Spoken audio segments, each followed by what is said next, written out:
بسم اللہ الرحمن الرحیم۔ درس عقائد کا دوسرا درس ہے آئیڈیالوجی اور جہاں بینی۔ اہداف درس یہ ہیں، 3 ہیں۔ نمبر 1، جہاں بینی کے کیا معنی ہیں۔ نمبر 2، ایک فطرت سالم کے لیے کون سے سوالات بنیادی حیثیت رکھتے ہیں۔ نمبر 3، آئیڈیالوجی کے کیا معنی ہیں اور جہاں بینی پر اس کے کیا اثرات مرتب ہوتے ہیں۔ ہیڈنگ ہے انسان کی زندگی میں جہاں بینی کا کردار۔ اس دنیا میں بہت سے افراد رہتے ہیں جن کے افکار ایک دوسرے سے مختلف ہیں۔ ہر سلسلہ تفکر سے جہاں بینی کی جداگانہ راہیں برآمد ہوتی ہیں۔ یہ جہاں بینی اصل میں اس کائنات کے بارے میں ہمارا نقطہ نظر ہوتا ہے۔ دنیا میں پائے جانے والے تمام ادیان و مذاہب اور افکار جہاں بینی کی اقسام سے وابستہ ہیں۔ جہاں بینی کے معنی کیا ہیں؟ جہاں بینی کے معنی یعنی حقیقت جہان کے بارے میں نقطہ نظر اور اس کی ابتدا و انتہا کے لحاظ سے پائے جانے والے طرز فکر کو جہاں بینی کہتے ہیں۔ انسان دنیا میں اپنی متجسس و حقیقت جو روح کے لیے پیدا کیے ہوئے سوالات کے جواب حاصل کرنے کے لیے جس طرف بھی نظر دوڑاتا ہے، اپنے ان سوالات کے مناسب جواب دینے میں ناتجربہ کار ثابت ہوتا ہے۔ جہان کے بارے میں صحیح نقطہ نظر اسے صحیح وسائل کی شناخت سے ہی حاصل ہو سکتا ہے۔ انسان اپنے آپ سے واقعیت و حقیقت سے بھرپور سوالات کے جوابات کا خواہاں ہوتا ہے۔ میں کہاں سے آیا ہوں؟ میں کہاں جاؤں گا؟ میرا اس دنیا میں آنے کا مقصد و ہدف کیا ہے؟ انسان صحیح تفکر جہاں بینی سے نہ صرف اس قابل ہو سکتا ہے کہ ان سوالات کے بہتر جوابات دے سکے، بلکہ بے ہدفی کے چنگل سے بھی جان چھڑا سکتا ہے۔ البتہ اگر آدمی ان اساسی سوالوں کا جواب دینے کی قابلیت نہ رکھتا ہو تو وہ بے ہدفی کا شکار ہو جاتا ہے اور اپنی روح کی اذیت کا سامان فراہم کرتا ہے۔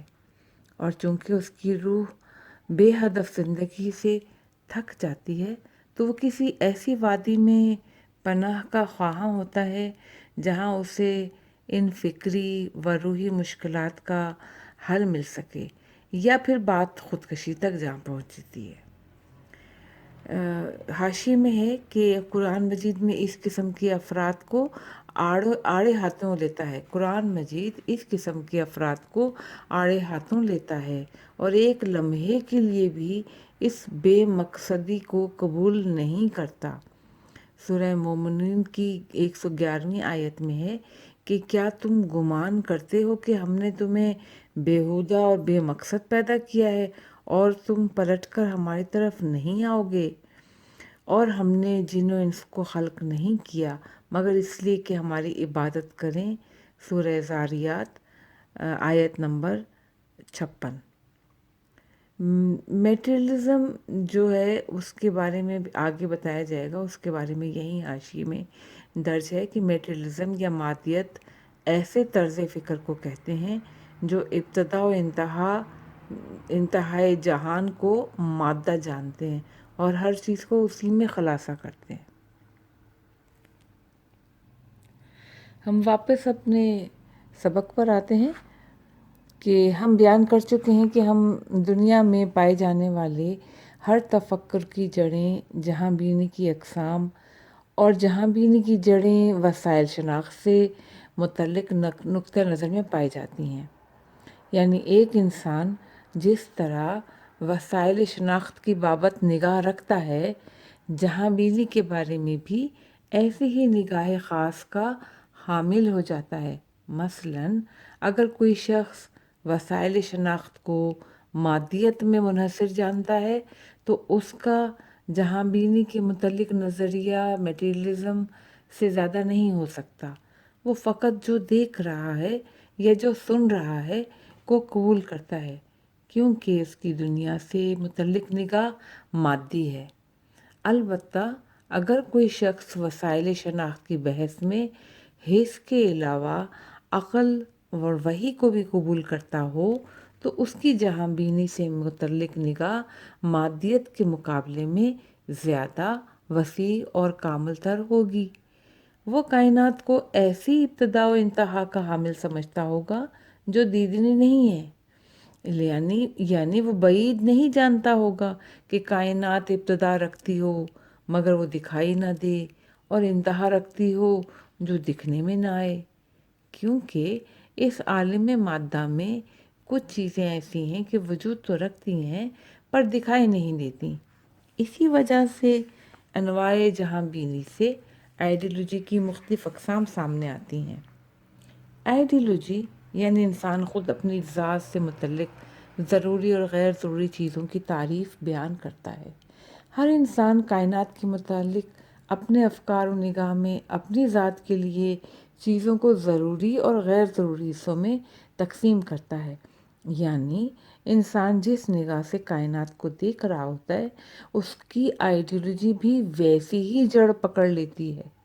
لہٰذا اگر ایک انسان کی نگاہ اس کائنات سے متعلق یہ ہو کہ اس کا ایک خدا ہے اور اس نے اس کو بے مقصد خلق نہیں کیا بلکہ اس کو تکامل انسان کے لیے بنایا ہے، نیز یہ جہان ابتدا و انتہا رکھتا ہے، تو ایسا شخص قطعاً نہ صرف یہ کہ حس سے بڑھ کر کسی وسیلہ شناخت کا قائل ہوگا بلکہ اپنے اور معاشرے کے لیے کچھ واجبات و محرمات کا بھی معترف ہوگا، کیونکہ وہ جان جائے گا کہ خدا جو خالق ہستی ہے وہ کوئی بیہودہ کام نہیں کرتا، اس سے کچھ مطالبات رکھتا ہے، اس وجہ سے وہ خدا کے ان مطالبات کو پورا کرنے کی سعی کرتا ہے اور اپنے اعمال کو اس صورت سے انجام دیتا ہے کہ کسی بھی وقت خالق کے حکم کی مخالفت نہ ہو۔ البتہ خدا نے اس لیے کہ انسان بے راہ روی کا شکار نہ ہو پیغمبروں کو مبعوث فرمایا تاکہ وہ انسان کو صحیح آئیڈیالوجی سے متعارف کروائیں۔ اسی بنا پر انسان خود انبیاء کی مدد سے اس قابل ہوا کہ آسانی سے اپنی زندگی کے لیے ایک لائحہ عمل ترتیب دے سکے۔ مذکورہ بالا مطالب کی روشنی میں ہم آئیڈیالوجی کی تعریف یوں بیان کر سکتے ہیں: آئیڈیالوجی اعمال و رفتار کے ایسے دستے کو کہا جاتا ہے جو انسان کی جہاں بینی کے نظریے کے مطابق مرتب ہوتے ہیں۔ در واقع ہر انسان کے اعمال و رفتار اس کے نظریہ جہاں بینی کے تابع ہوتے ہیں، اور جہاں بینی وسائل شناخت کے رحم و کرم پہ ہوتی ہے۔ جہاں بینی و شناخت وسائل بنیاد ہیں، جہاں بینی و شناخت وسائل بنیاد ہیں، جبکہ آئیڈیالوجی اس بنیاد پر کھڑے ہونے والی عمارت کی حیثیت رکھتی ہے۔ بس اگر انسان شناخت حاصل کرنے کے لیے حس کے علاوہ دیگر وسائل کا بھی قائل ہو تو وہ جہاں بینی الہی کا قائل ہوگا۔ لہٰذا ایسا شخص خود کو مدرکات حسی میں محصور نہیں کرے گا بلکہ ماورائے حس و مادہ پر بھی یقین رکھے گا۔ اب یہ سوال پیش آتا ہے کہ مختلف آراء کے لحاظ سے جہاں بینی کی کتنی انواع ہیں اور کس علم کے مدد سے انسان اس قابل ہو سکتا ہے کہ درست جہاں بینی کی تشخیص کر سکے۔ اگلے درس میں ان سوالوں کے جواب باہم فراہم کیے جائیں گے۔ خلاصہ درس: وسائل شناخت اس بات کا باعث بنتے ہیں کہ جہاں بینی سے متعلق ہماری نگاہ کو بدلیں، اور یہ بدلی ہوئی نگاہ ہماری آئیڈیالوجی کو بھی بدل دیتی ہے۔ آج ہم دنیا میں انسانوں کو مختلف مکاتب فکر اور آئیڈیالوجیوں میں بٹا ہوا دیکھتے ہیں۔ اس کی وجہ کو ہم یوں بیان کر سکتے ہیں کہ لکھا ہوا یوں ہے کہ وسائل شناخت، پھر آگے نشان ہے تیر کا، پھر جہاں بینی، پھر تیر کا نشان آئیڈیولوجی۔ بس ہم اپنے لیے جس نظریے اور ضروری اور غیر ضروری چیز کے قائل ہوں گے اسی پر عمل کریں گے، اور اس کا انحصار ہمارے جہاں بینی کے نقطہ نظر اور وسائل شناخت پر ہوگا۔ سوالات۔ نمبر 1، جہاں بینی کیا ہے؟ ایک سطر میں بیان کریں۔ سوال نمبر 2، فطرت سالم سے جنم لینے والے کوئی سے 5 سوال تحریر کریں۔ یعنی آپ کی فطرت میں جو سوالات خود بخود اٹھتے ہیں، آپ حضرت ابراہیم کی مثال ذہن میں رکھیے گا۔ سوال نمبر 3، جہاں بینی اور آئیڈیولوجی میں کیا فرق ہے؟ 2 سطروں میں بیان کریں۔ سوال نمبر 4، وہ انسان جو اس جہان کے لیے ایک خدا کے وجود کا قائل ہے، اس کے تصور جہاں بینی کو 3 سطور میں بیان کیجیے۔ درس نمبر 3، انواع جہاں بینی۔ انواع کہتے ہیں ٹائپس، کتنی نوعیت کی ہوتے ہیں۔ ہیڈنگ ہے اہداف درس۔ نمبر 1، انواع جہاں بینی۔ نمبر 2، جہاں بینی کا انتخاب۔ نمبر 3، عقلی جہاں بینی کی برتری کی وجہ۔ نمبر 4، علم کلام کی تعریف۔ گزشتہ درس میں ہم نے جہاں بینی اور آئیڈیولوجی کے مابین پائے جانے والے رابطے کی جانب اشارہ کیا کہ ہر شخص کے اعمال و رفتار اس کے نظریہ جہاں بینی سے ہم آہنگ ہوتے ہیں۔ اس درس میں ہم انواع جہاں بینی کو بیان کریں گے تاکہ معلوم ہو جائے کہ ان میں سے کون سی شائستہ تر ہونے کی وجہ سے اس قابل ہے کہ آدمی کی شخصیت بن سکے، شخصیت کی بنیاد بن سکے۔ ہیڈنگ ہے انواع جہاں بینی۔ نمبر 1، حسی اور تجرباتی جہاں بینی۔ بعض انسانوں کی دنیا کے بارے میں نگاہ علوم تجرباتی سے عبارت ہے، یعنی ان کی سوچ کے مطابق جہان میں بس وہی موجود ہے جسے حواس خمسہ درک کر سکیں یا سمجھ سکیں۔ اسی لیے وہ کسی غیر محسوس چیز پر اعتقاد نہیں رکھتے، کیونکہ یہ لوگ شناخت کا وسیلہ صرف حس کو سمجھتے ہیں اور ان چیزوں کو ہی مانتے ہیں جو حسی ہیں، اس لیے غیر محسوس چیزوں پر کوئی اعتقاد نہیں رکھتے۔ ان لوگوں کی لغت میں موجود فقط وہی چیز ہے جو دیکھی یا سنی جا سکے۔ ان کی نظر میں جو چیز حواس خمسہ کے قالب میں نہ آ سکے وہ حقیقت میں وجود ہی نہیں رکھتی۔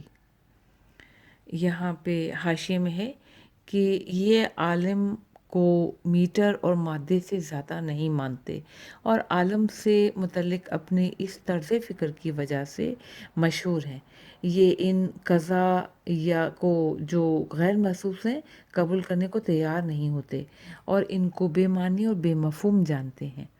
لہٰذا اس معاملے کے بارے میں کہ خدا وجود رکھتا ہے کے بارے میں خیال کرتے ہیں کہ چونکہ خدا دیکھنے یا سننے میں نہیں آتا اور محسوس بھی نہیں کیا جا سکتا، لہٰذا اس قضیے کو بے معنی جانتے ہیں۔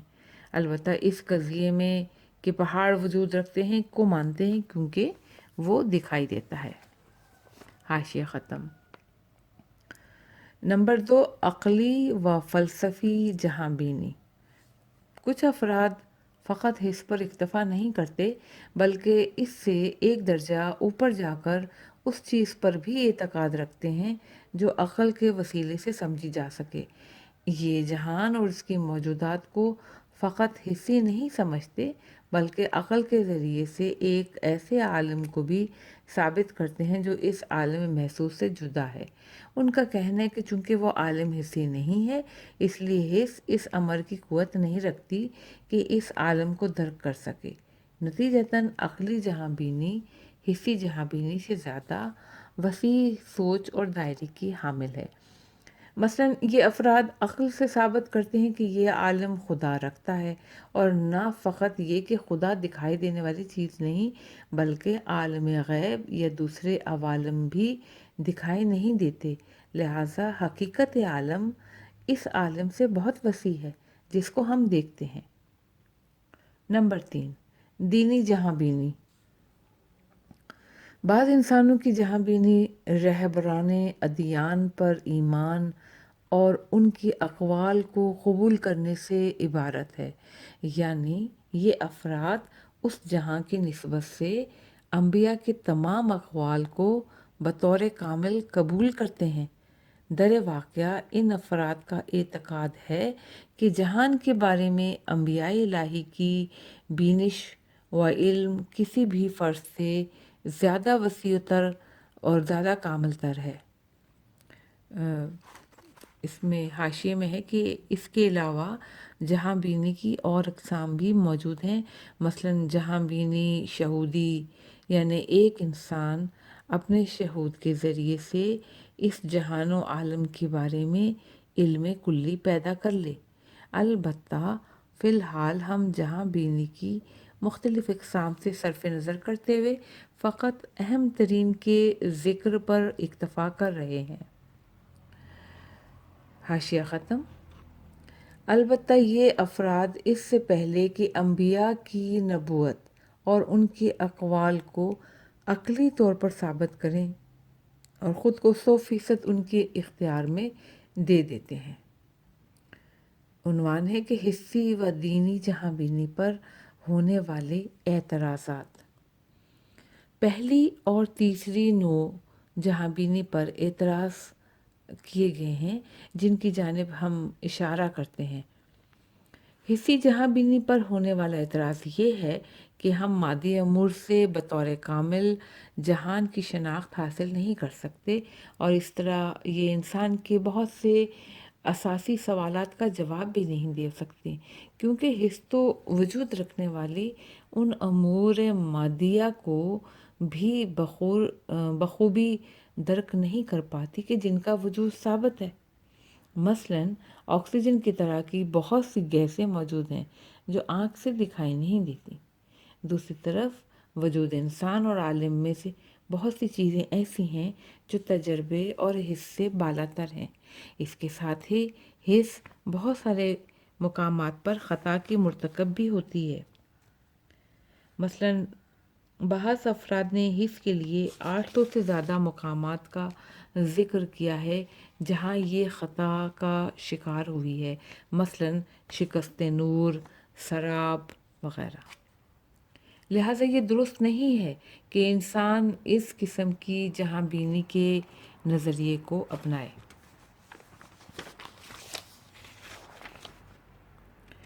دینی جہاں بینی پر ہونے والے اعتراض یہ ہے کہ چونکہ اس جہان بینی میں قبل اس کے کہ خدا و پیغمبران اور ادیان کو عقلی طور پر ثابت کیا جائے قبول کر لیا جاتا ہے، اس لیے ہم اس سے استفادہ نہیں کر سکتے۔ عقل کہتی ہے جب تک انبیاء کی صداقت اور ان کے کامل ہونے کا یقین نہ ہو جائے ان کی پیروی نہیں کر سکتے، یعنی پہلے عقل کی مدد سے خدا اور رسول کو ثابت کیا جائے، اس مقام پر یہ ثابت کیا جائے کہ انبیاء اس جہان کے کامل ترین انسان تھے اور ایسی چیزوں کو بھی درک کر لیا کرتے تھے جو عام انسانوں کی دسترس سے دور ہیں اور جن کو عقل بھی درک نہیں کر سکتی۔ بس یہ ثابت جب ہو جائے تو انسان خود کو ان کے اختیار میں قرار دے سکتا ہے۔ نتیجتاً ہمارے نگاہ میں بہترین جہاں بینی عقلی جہاں بینی ہے، کیونکہ جہان بینی اساس و بنیاد ہے، اس لیے ضروری ہے کہ جہان کو ابتدا ہی سے عقل کی بنیاد پر ثابت کیا جائے۔ ایک اہم نکتہ: عقل یہ قوت نہیں رکھتی کہ ہر چیز کو درک کر سکے، البتہ جو امور قابل درک نہیں ہیں ان کے بارے میں بخوبی حکم ضرور لگاتی ہے کہ کسی خاص روش کے ساتھ ان کا سراغ سراغ ضرور لگانا چاہیے۔ مثلاً عقل کہتی ہے کہ عالم غیب کا وجود محال نہیں ہے، البتہ اس کی کیفیت کیا ہے کے بارے میں اس شخص کی جانب مڑتی ہے جو اس عالم سے ارتباط رکھتا ہو، تعلق رکھتا ہو۔ جنت و جہنم اور وہ تمام امور جو حواس خمسہ سے درک نہیں کیے جا سکتے، ایسے ہی ہیں جن کے بارے میں عقل حکم کرتی ہے کہ ان کی کیفیت اور حقیقت کو سمجھنے کے لیے ضروری ہے کہ کسی ایسے سے پوچھا جائے جو ان سے ارتباط یعنی کنیکشن رکھتا ہو۔ جب یہ کہا جاتا ہے کہ دینی جہاں بینی میں اشکال یعنی شک یا اعتراض ہے، تو یہ ان معنوں میں نہیں کہ اس کی اصل میں کوئی اشکال یا خرابی ہے، بلکہ منظور یہ ہوتا ہے کہ دینی جہاں بینی کو عقلی جہاں بینی کے بعد رکھنا چاہیے۔ اس دلیل کے ساتھ ضروری ہے کہ پہلے عقل کی مدد سے خدا اور اس کی صفات نیز انبیاء اور ان کی صداقت کو ثابت کیا جائے، اور جب یہ تمام چیزیں ثابت ہو جائیں تو ان پر عقلی دلائل کے ساتھ یقین کیا جائے۔ دوسرے الفاظ میں یوں کہیں گے کہ جو انسان یہ چاہتا ہے کہ جہاں بینی کے موجودہ نظریات میں سے کسی ایک کو منتخب کرے اور اسے براہ راست دینی جہاں بینی کی تلاش میں نہیں نکلنا چاہیے، بلکہ پہلے عقل کی مدد سے دینی جہاں بینی کی حقانیت اور اس کے کامل ہونے کا ثبوت فراہم کرنا چاہیے اور پھر اسے قبول کرنا چاہیے۔ علم کلام یعنی عقائد ایک ایسا ہی علم ہے جس میں عقلی روش و طریقے سے جہاں بینی اور آئیڈیولوجی کی تحقیق کر کے اس کو ثابت کیا جاتا ہے تاکہ اس کے نتیجے میں صحیح دین تک رسائی حاصل کی جا سکے۔ شعر ہے کہ قائل تو پہلے ہی ہو دل نادان وجود کا، پھر مسئلہ بھی پوچھیو بحث شہود کا۔ شاعر ہے راقم ہادی۔ عنوان ہے علم کلام کی تعریف۔ ہم ایک ایسے علم کی تلاش میں ہیں جو ہمارے لیے ایک خاص قسم کی جہاں بینی کو ثابت کر سکے، یعنی ایک ایسا علم جو اسلامی جہاں بینی کو عقلی روش کے ساتھ ثابت کرے۔ لہٰذا جیسا کہ گزشتہ درس میں بیان کیا گیا ہے کہ ان دروس میں ہم اپنے مسلمانوں کے عقائد کی تحقیق کریں گے، اور اگر یہ عذرو عقل صحیح ثابت ہو جائیں تو قبول کریں گے، اور اگر صحیح نہیں ہے تو ان کو ایک طرف کر دیں گے۔ فی الوقت صرف ایک ہی علم ایسا ہے جو ہماری اس معاملے میں مدد کر سکتا ہے، اور وہ علم الکلام ہے۔ علم کلام ایک ایسا علم ہے جو عقائد دینی کو بیان کرنے کے ساتھ ساتھ ان کی توضیح یعنی وضاحت و اثبات یعنی کہ ان کے پازیٹیو فیکٹس اور دفاع یعنی کہ ان کو دلیل دینا بھی کرتا ہے۔ یہ ایک ایسا علم ہے جس کی بیان کی وجہ سے ہم جہاں بینیوں میں سے کسی ایک کو ثابت کر کے کسی ایک دین کو قبول کر سکتے ہیں، اور جس طرح جہاں بینی صرف دین اسلام سے مخصوص نہیں، ایسے ہی علم کلام بھی فقط دین اسلام سے مختص نہیں ہے۔ عیسائی، یہودی اور باقی تمام ادیان اپنے عقائد بیان کرنے اور ان کا دفاع کرنے کے لیے اپنے دامن میں علم کلام کا آلہ رکھتے ہیں۔ البتہ اس کتاب میں ہمارا ہدف صرف اور صرف عقائد اسلامی کی تحقیق کرنا ہے، لہذا فی الوقت ہمارا سروکار فقط علم کلام اسلامی کے بیان سے ہے۔ حاشیے میں ہے کہ علم کلام کا نام رکھنے کی درج ذیل علتیں یعنی وجوہات ذکر کی گئی ہیں، کیونکہ اس علم کی وجہ سے آدمی کا کلام اور استدلال دلیل سے نکلا ہے، قوی ہو جاتا ہے۔ کیونکہ اس علم کی وجہ سے آدمی کا کلام اور استدلال قوی مضبوط ہو جاتا ہے، کیونکہ علم کلام کی ابتدائی کتابیں اس طرح کی عبارات سے شروع ہوتی تھیں جیسے کلام فی الجبر، کلام فی المعاد، کیونکہ اس علم کی ابتدائی اور اہم مسائل میں سے ایک مسئلہ یہ تھا کہ کلام خدا حادث ہے یا مخلوق۔ دور جدید میں علم کلام کے لیے ایک اور اصطلاح مستعمل یعنی عام ہو گئی ہے، اور وہ ہے کلام قدیم کے مقابلے میں کلام جدید۔ 16ویں صدی میں یورپ کے اندر ایک انقلاب آیا تھا تحریک اصلاح دینی کے نام سے۔ اس کو ریفارمیشن کا نام دیا گیا۔ اس کا اہم ترین ہدف عیسائیوں میں سے ایک فرقے کو، جن کو کیتھولک کہا جاتا ہے، کہ کلیسوں میں اصلاحاتی سرگرمی تھی۔ اس تحریک کے پیروان کا اصلی ہدف جدید مسائل کو ایجاد کر کے مذہب میں داخل کرنا تھا۔ ایک طویل زمانہ گزرنے کے بعد ان کے سوالات میں سے کچھ داخل علم کلام عیسائیت ہو گئے۔ 20ویں صدی میں ہم زمان ہونے اور معاشرت اور قوموں کے آپس میں روابط کی وجہ سے ان میں سے کچھ مسائل علم کلام اسلامی میں بھی داخل ہو گئے۔ اس مسئلے کے بعد متکلمان اسلامی نے مباحث کلامی کو دو حصوں میں تقسیم کر دیا۔ وہ مباحث جو زمانے قدیم سے چلے آ رہے تھے، مثلا اثبات توحید و نبوت و امامت، ان کو کلام قدیم کا، اور جو مباحث آخر کی صدیوں میں داخل علم کلام ہوئے انہیں کلام جدید کا نام دیا۔ البتہ متکلمین میں سے کچھ کا کہنا ہے کہ ان کو کلام جدید کے بجائے علم کلام کے جدید مسائل کا نام دینا چاہیے تھا۔ حاشیے سے واپس آتے ہیں۔ پس علم کلام عقلی پیرائی میں کسی خاص جہاں بینی کے بیان اور اس کے اثبات اور اس پر اٹھنے والے شبہات و سوالات کا جواب دیتا ہے جو کسی ایک دین سے متعلق ہوتے ہیں۔ لہذا علم الکلام عقائد کے علم کو علم الکلام کہتے ہیں، اور علم الکلام میں فقط ذات خدا اور صفات خدا پر ہی بحث کی جاتی ہے۔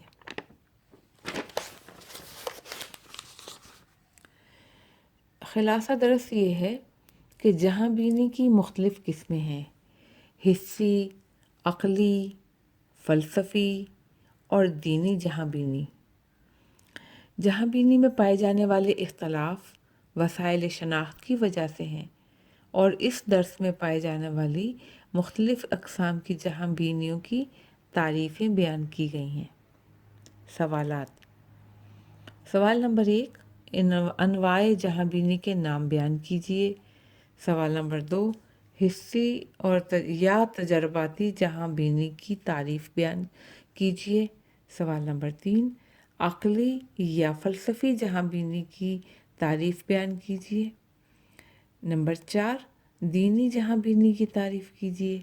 نمبر 5، عقلاء یعنی عقل مند لوگ کس جہاں بینی کو قبول کرتے ہیں اور کیوں۔ نمبر 6، حسی و دینی جہاں بینی پر کیے جانے والے اعتراضات کیا ہیں۔